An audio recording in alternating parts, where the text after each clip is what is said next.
ओम शांति।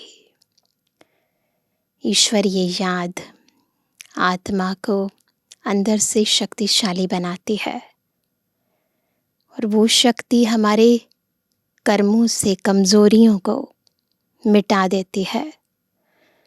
वाणी से कमजोर शब्दों को हटा देती है और मन से कमजोर संकल्पों को हटा देती है।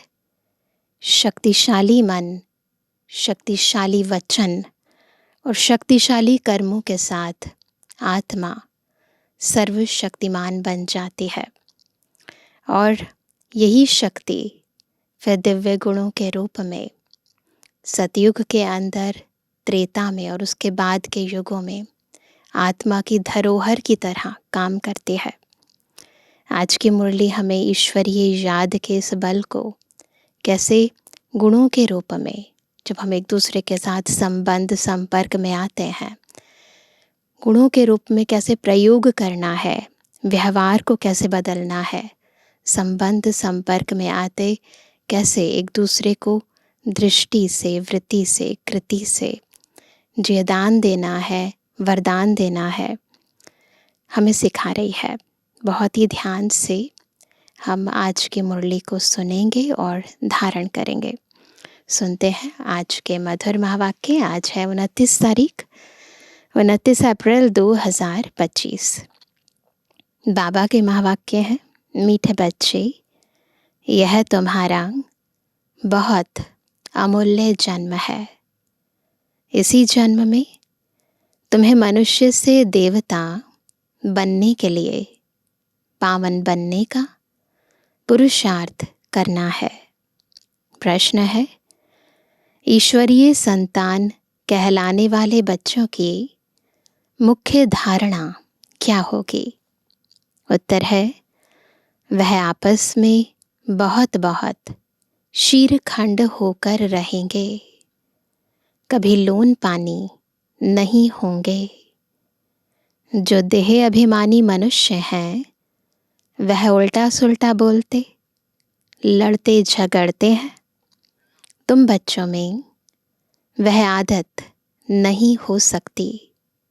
यहाँ तुम्हें दैवी गुण धारण करने हैं, कर्मातीत अवस्था को पाना है। ओम शांति। पहले पहले बाप बच्चों को कहते हैं, देही अभिमानी भव, अपने को आत्मा समझो। गीता आदि में भल क्या भी है, परंतु वह सभी है भक्ति मार्ग के शास्त्र। बाप कहते हैं, मैं ज्ञान का सागर हूँ, तुम बच्चों को ज्ञान सुनाता हूँ। कौन सा ज्ञान सुनाते हैं? सृष्टि के अथवा ड्रामा के आदि मध्य अंत का नॉलेज सुनाते हैं। यह है पढ़ाई। हिस्ट्री और ज्योग्राफी है ना। भक्ति मार्ग में कोई हिस्ट्री ज्योग्राफी नहीं पढ़ते, नाम भी नहीं लेंगे। साधु संत आदि बैठ शास्त्र पढ़ते हैं। यह बाप तो कोई शास्त्र पढ़कर नहीं सुनाते। ब्रह्मा बाबा, भले बाबा ने भक्ति मार्ग में शास्त्र पढ़े थे, परंतु जब भगवानुवाच हुआ तो उस समय केवल शिव बाबा जो कहते वही हम सुनते। उसमें शास्त्रों का मिक्सचर नहीं है। तुमको इस पढ़ाई से मनुष्य से देवता बनाते हैं। तुम आते ही हो मनुष्य से देवता बनने। है वह भी मनुष्य, यह भी मनुष्य, परंतु यह बाप को बुलाते हैं कि हे पतित पावन, आओ। यह तो जानते हो देवताएं पावन हैं, बाकी तो सभी अपवित्र मनुष्य हैं। वह देवताओं को नमन करते हैं, तो अपवित्र मनुष्य पवित्र देवताओं को नमन करते हैं। उनको पावन, अपने को पतित समझते हैं। परंतु देवताएं पावन कैसे बने, किसने बनाया, यह कोई मनुष्य मात्र नहीं जानते। तो बाप समझाते हैं। अपने को आत्मा समझ बाप को याद करना, इसमें ही मेहनत है।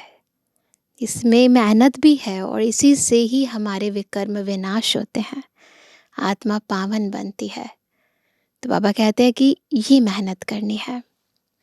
देह अभिमान नहीं होना चाहिए। आत्मा अविनाशी है, संस्कार भी आत्मा में रहते हैं। आत्मा ही अच्छे व बुरे संस्कार ले जाती है। इसलिए अब बाप कहते हैं, देही अभिमानी बनो। अपनी आत्मा को भी कोई जानते नहीं है। जब रावण राज्य शुरू होता है तो अंधियारा मार्ग शुरू होता है। देह अभिमानी बन जाते हैं। बाप बैठ समझाते हैं कि तुम बच्चे यहाँ किसके पास आए हो। इनके पास नहीं, मैंने इनमें प्रवेश किया है। इनके बहुत जन्मों के अंत का यह पतित जन्म है। बहुत जन्म कौन से, वह भी बताया।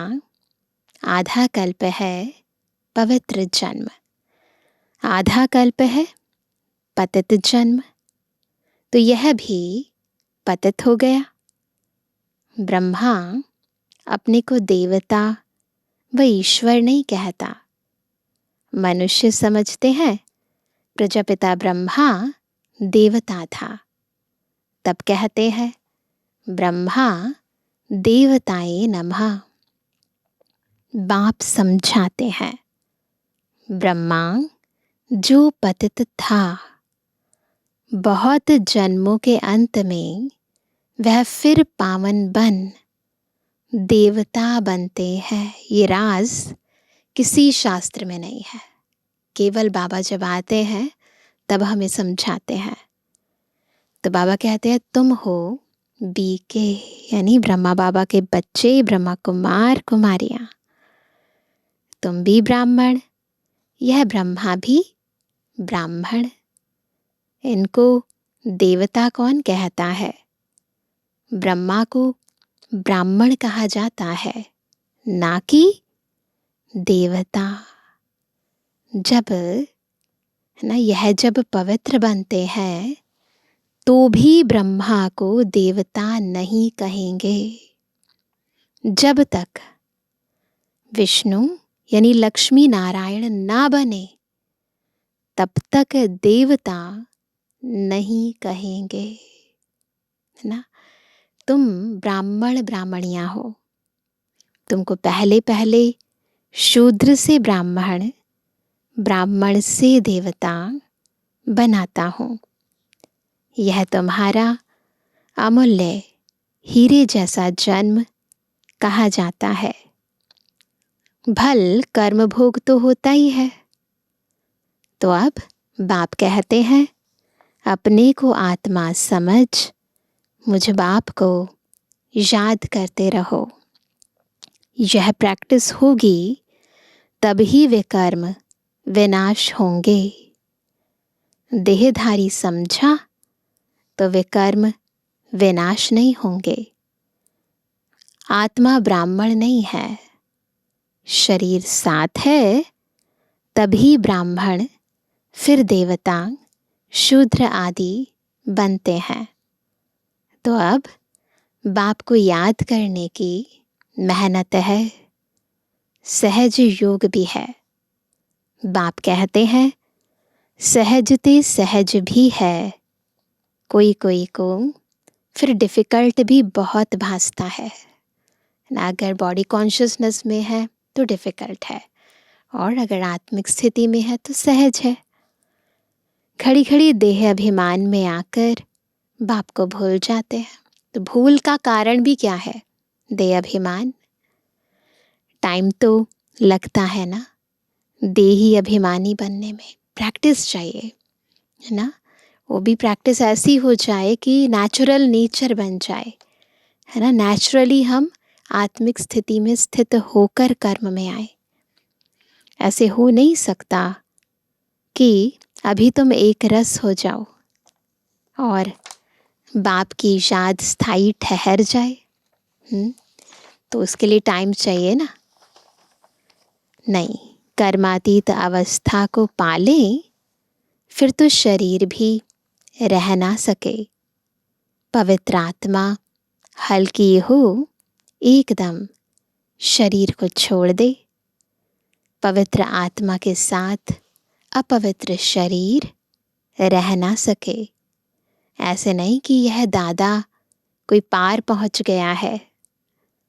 यह भी कहते हैं याद की बड़ी मेहनत है। देह अभिमान में आने से उल्टा सुल्टा बोलना, लड़ना, झगड़ना आदि चलता है। हम सब आत्माएं भाई भाई हैं, फिर आत्मा को कुछ नहीं होगा। देह अभिमान से ही रोला हुआ है। अब तुम बच्चों को देही अभिमानी बनना है। सारी प्रॉब्लम्स का एक ही मुख्य कारण है, देह अभिमान। इसलिए देही अभिमानी बनना है। जैसे देवताएं शीरखंड हैं, ऐसे तुम्हें भी आपस में बहुत शीरखंड होकर रहना चाहिए। तुम्हें कभी लोन पानी नहीं होना है। जो देह अभिमानी मनुष्य हैं, वह उल्टा सुल्टा बोलते, लड़ते, झगड़ते हैं। तुम बच्चों में वह आदत नहीं हो सकती।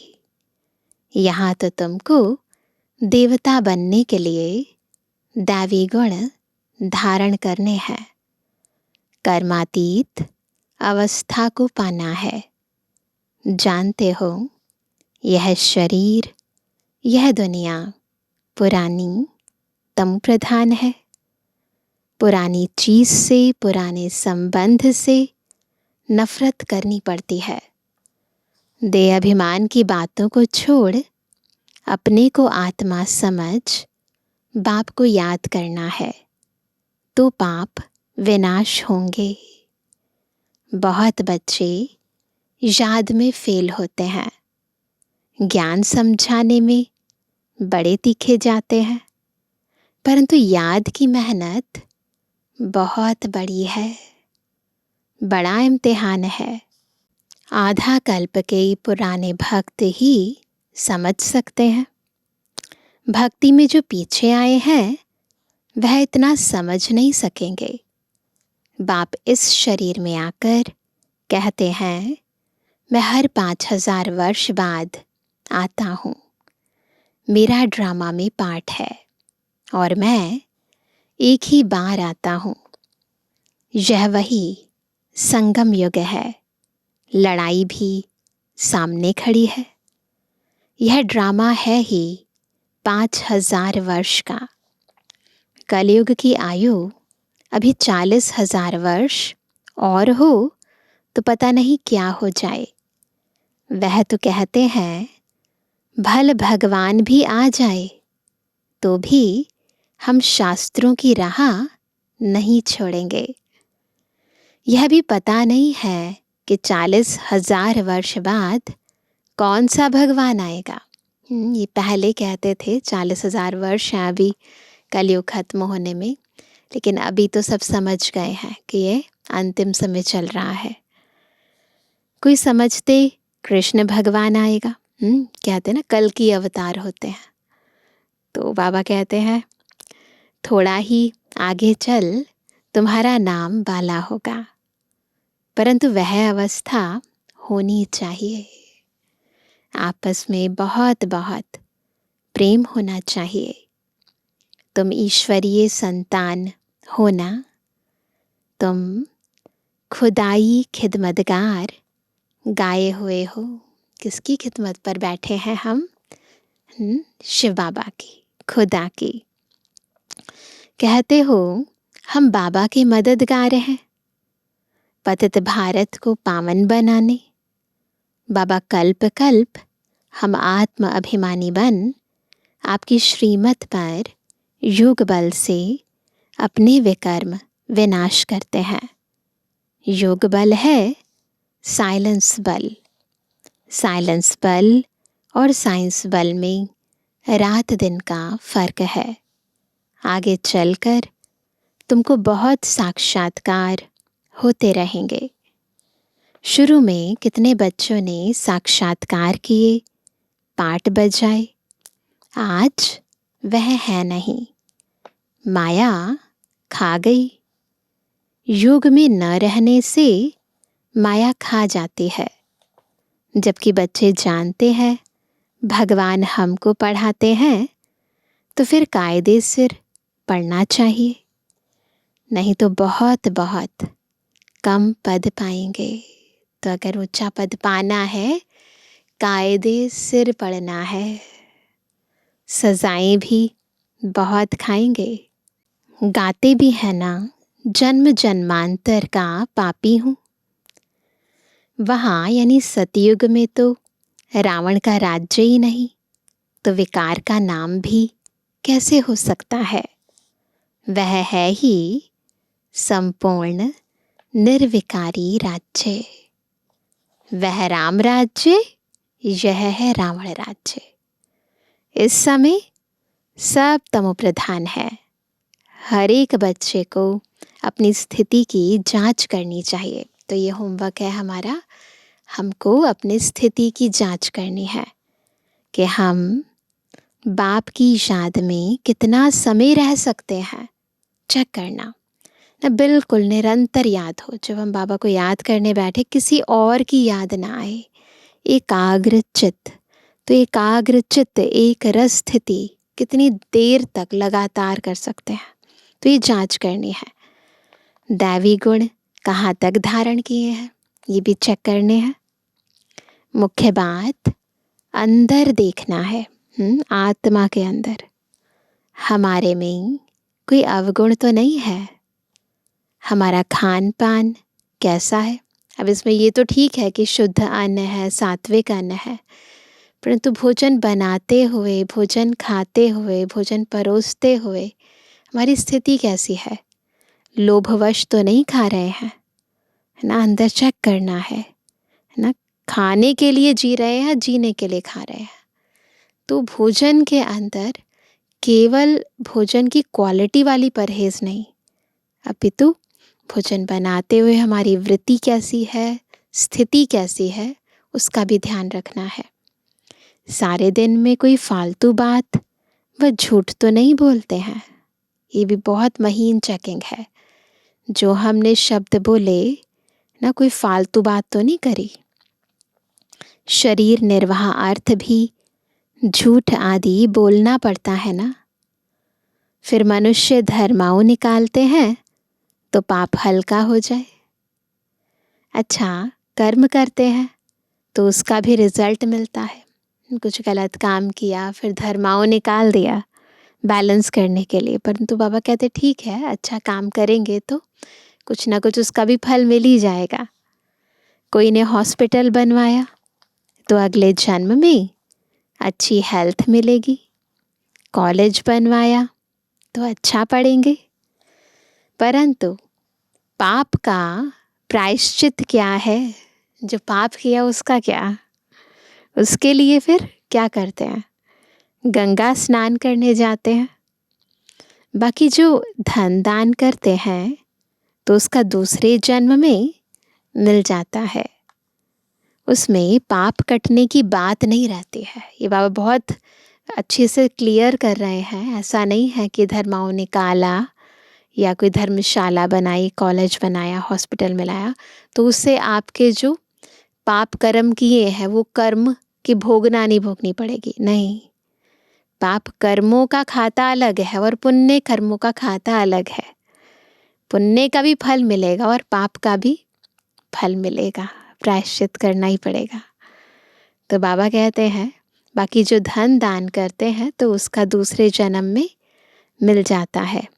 उसमें पाप कटने की बात नहीं रहती। वह होती है धन की लेन देन, ईश्वर अर्थ किया। किया तो ईश्वर के नाम पर ही ना। ईश्वर ने अल्पकाल के लिए दे दिया। यहाँ तो तुमको पावन बनना है। सिवाय बाप की याद के और कोई उपाय नहीं। पावन फिर पतित दुनिया में थोड़ी रहेंगे। वह ईश्वर अर्थ करते हैं इनडायरेक्ट। अभी तो ईश्वर कहते हैं मैं सम्मुख आया हूँ पावन बनाने। मैं तो दाता हूँ, मुझे तुम देते हो तो मैं रिटर्न में देता हूँ। मैं थोड़े ही अपने पास रखूँगा। तुम बच्चों के लिए ही मकान आदि बनाए हैं। सन्यासी लोग तो अपने लिए बड़े बड़े महल आदि बनाते हैं। यहाँ शिव बाबा अपने लिए तो कुछ नहीं बनाते। कहते हैं इसका रिटर्न तुमको 21 जन्मों के लिए नई दुनिया में मिलेगा, क्योंकि तुम सम्मुख लेन देन करते हो। तो वहाँ है 1 जन्म के लिए, यहाँ 21 जन्मों के लिए रिटर्न। पैसा जो देते हो वह तुम्हारे ही काम लगता है। भक्ति मार्ग में भी दाता हूँ तो अभी भी दाता हूँ। बाबा लेते नहीं हैं, बस देते हैं। वह है इनडायरेक्ट, यह है डायरेक्ट। बाबा तो कह देते हैं जो कुछ है उनसे जाकर सेंटर खोलो, औरों का कल्याण करो। मैं भी तो सेंटर खोलता हूँ ना। बच्चों का दिया हुआ है, बच्चों को ही मदद करता हूँ। मैं थोड़ी ही अपने साथ पैसे ले आता हूँ, है ना। मैं तो आकर इनमें प्रवेश करता हूँ, इनके द्वारा कर्तव्य कराता हूँ। मुझे तो स्वर्ग में आना नहीं है, यह सब कुछ तुम्हारे लिए है। मैं तो अभोक्ता हूँ, कुछ भी नहीं लेता हूँ। ऐसा बेहद का निरहंकारी बाबा निस्वार्थ भाव से हम बच्चों की सेवा में उपस्थित है। तो बाबा ने कहा कुछ भी नहीं लेता हूँ। ऐसे भी नहीं कहता हूँ कि पाँव पड़ो। तो बाबा सब कुछ हमारे लिए करते हैं ना। स्वर्ग भी हमारे लिए ही रचते हैं, स्वर्ग में आएंगे भी हम ही, है ना। सब कुछ हमारे लिए। हम तो तुम बच्चों का मोस्ट ओबीडियंट सर्वेंट हूँ, यह भी तुम जानते हो। वही माता पिता बंधु सखा सब कुछ है, सो भी निराकार है। तुम कोई गुरु को कब त्वमेव माताश्च पिता नहीं कहेंगे। कहते हैं कभी किसी गुरु को कि तुम मेरे माता पिता हो, बंधु सखा हो, नहीं। तो तुम कभी किसी गुरु को त्वमेव माता पिता नहीं कहेंगे। गुरु को गुरु, टीचर को टीचर कहेंगे। इनको माता पिता कहते हो, है ना। बाप कहते हैं मैं कल्प कल्प एक ही बार आता हूँ। तुम ही 12 मास बाद जयंती मनाते हो, परंतु शिव बाबा कब आया, क्या किया, यह किसको भी पता नहीं है। ब्रह्मा विष्णु शंकर के भी ऑक्यूपेशन का पता नहीं, क्योंकि ऊपर में शिव का चित्र उड़ा दिया है। नहीं तो शिव बाबा करन करावनहार है, ब्रह्मा द्वारा कराते हैं। यह भी तुम बच्चे जानते हो, कैसे आकर प्रवेश कर और करके दिखाते हैं। गोया खुद कहते हैं तुम भी ऐसे करो। एक तो अच्छी रीति पढ़ो, बाप को याद करो, दैवी गुण धारण करो, जैसे इनकी आत्मा कहती है। यह भी कहते हैं मैं बाबा को याद करता हूँ। बाबा भी जैसे साथ में है, तुम्हारी बुद्धि में है हम नई दुनिया के मालिक बनने वाले हैं। है सबकी बुद्धि में? क्या है हमारी बुद्धि में? चेक करो। ऐसे मन में विचार आता है कि मैं नई दुनिया का मालिक बनने वाला हूँ, तो क्या होना चाहिए? अब जब आ गया थॉट में, बुद्धि में आ गया कि मुझे ये बनना है, तो फिर क्या करना है वो बनने के लिए? तो चाल चलन, खान पान आदि सब बदलना है।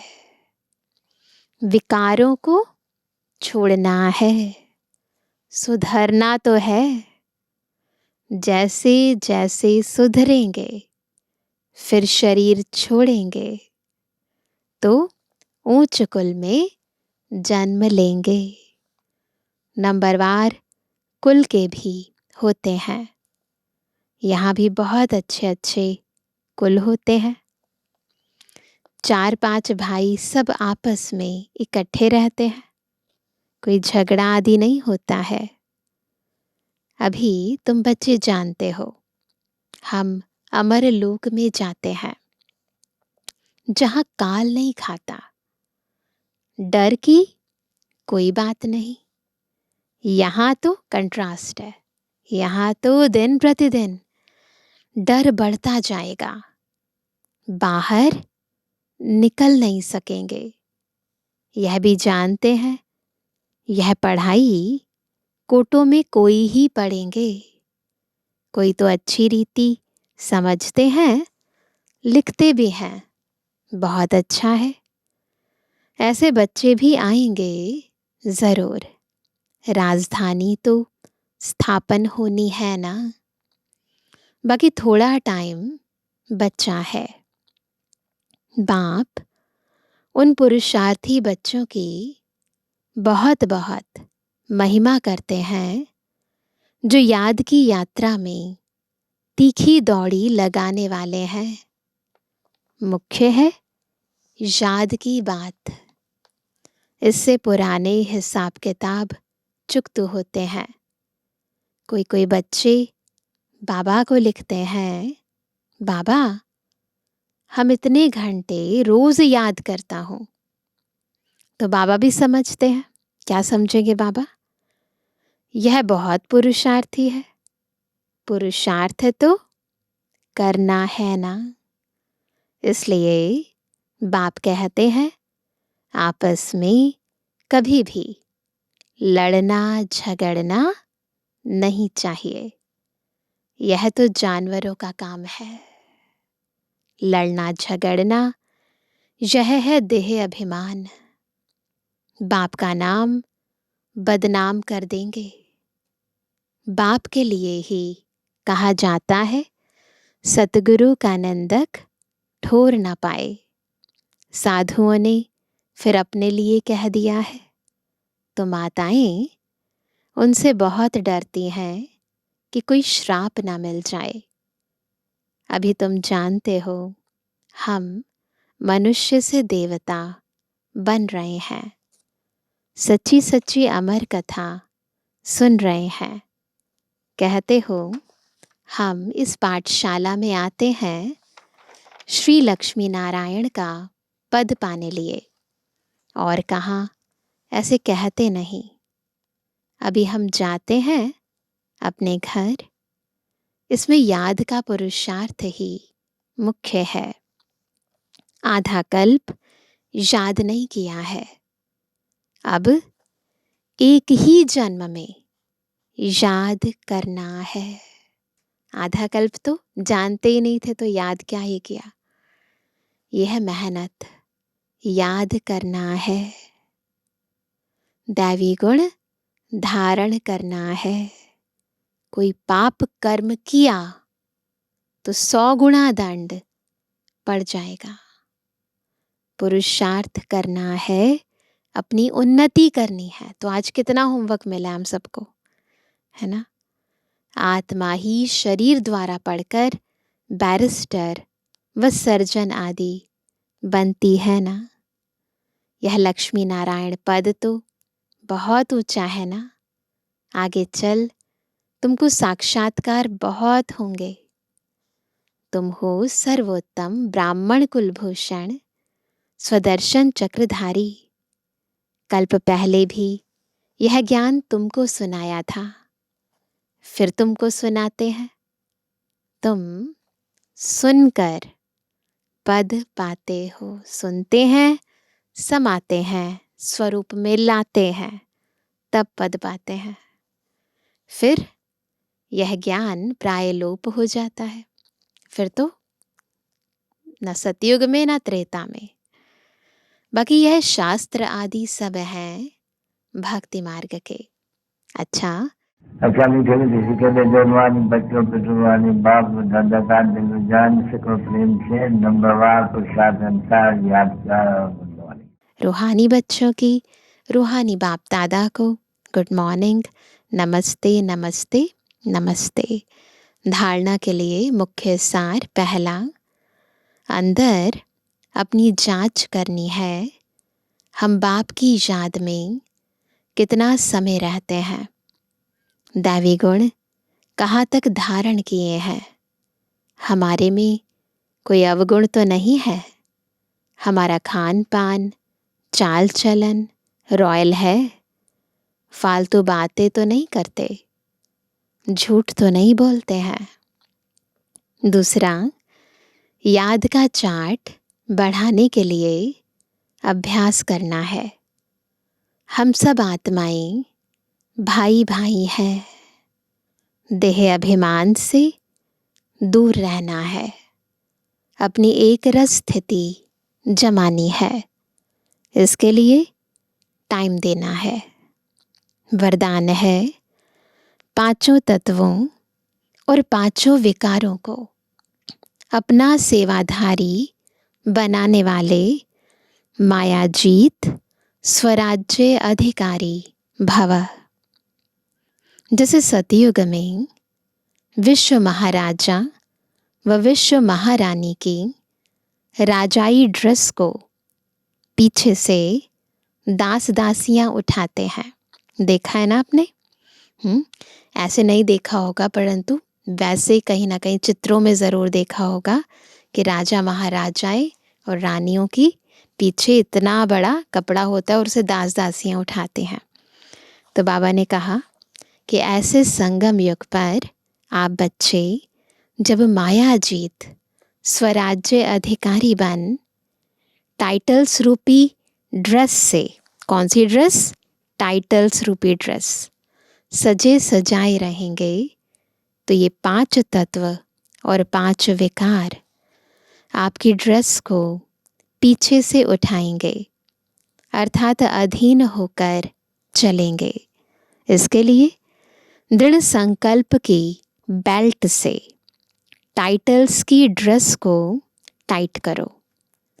भिन्न भिन्न ड्रेस और श्रृंगार के सेट से सज धज कर बाप के साथ रहो, तो यह विकार व तत्व परिवर्तन हो, सहयोगी सेवाधारी हो जाएंगे।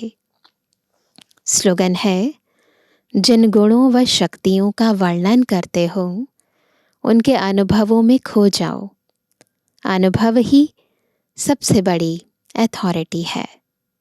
आज का अव्यक्त इशारा, कंबाइंड रूप की स्मृति से सदा विजयी बनो। स्वयं को बाप के साथ कंबाइंड समझने से विनाशी साथी बनाने का संकल्प समाप्त हो जाएगा, क्योंकि सर्वशक्तिमान साथी है। जैसे सूर्य के आगे अंधकार ठहर नहीं सकता, वैसे सर्वशक्तिमान के आगे माया का कोई भी व्यर्थ संकल्प भी ठहर नहीं सकता। कोई भी दुश्मन वार करने के पहले अकेला बनाता है, इसलिए कभी अकेले नहीं बनो। याद रखो, हमारे साथ 1000 भुजाओं वाला शिव बाबा साथ है, अकेले नहीं हो। अच्छा, ओम शांति।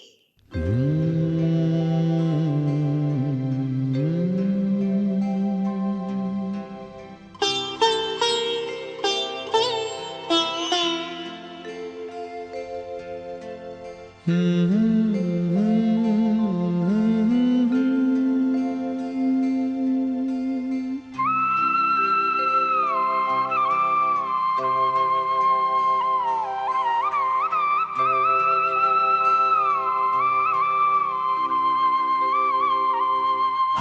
खुश नसीब कितने, प्रभु का मिला सहारा।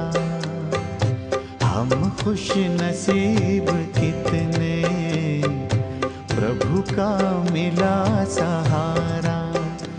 हम हो गए उसी के, हम हो गए उसी के, वो हो गया हमारा हमारा।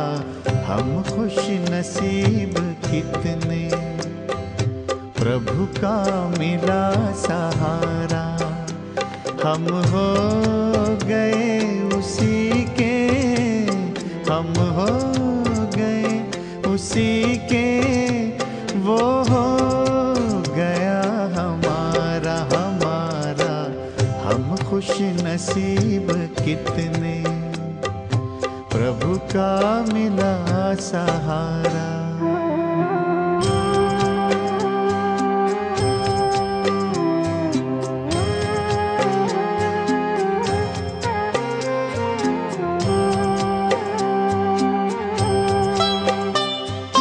हर रोज वो सवेरे आकर हमें जगाता। मेरे लाडलो उठो कहे, बड़े प्यार से उठाता। हर रोज वो सवेरे आकर हमें जगाता। मेरे लाडलो उठो कहे, बड़े प्यार से उठाता। क्या सोते जगते हर पल, देखूं वही नजारा। हम हो गए उसी के, हम हो गए उसी के, वो हो गया हमारा हमारा। हम खुश नसीब कितने, प्रभु का मिला सहारा।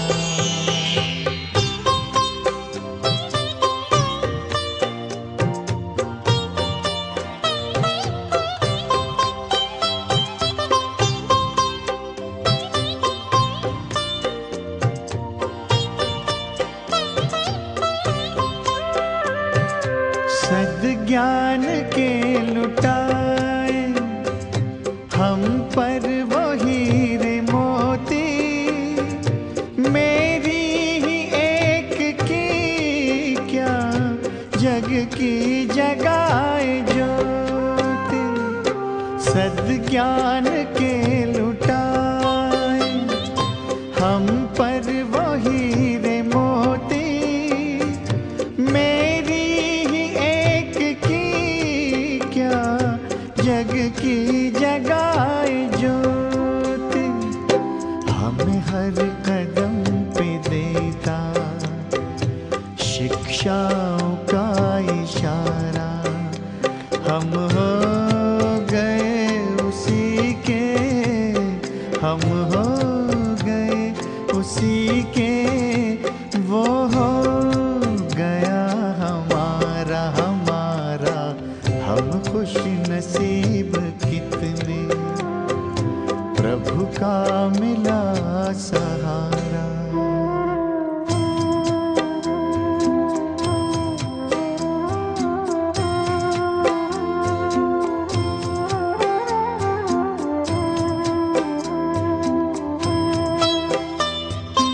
नजरों से तूने मेरी तस्वीर है सजाई। जन्मों जन्म की सुंदर तकदीर है बनाई। नजरों से तूने मेरी तस्वीर है सजाई, जन्मों जन्म की सुंदर तकदीर है बनाई। आंगन में मन के मेरे जन्नत को है उतारा, हम हो गए उसी के, हम हो गए उसी के, वो हो गया हमारा हमारा। हम खुश नसीब कितने, प्रभु का मिला सहारा। हम हो गए उसी के, हम हो गए उसी के, वो हो गया हमारा हमारा। हम खुश नसीब कितने, प्रभु का मिला सहारा।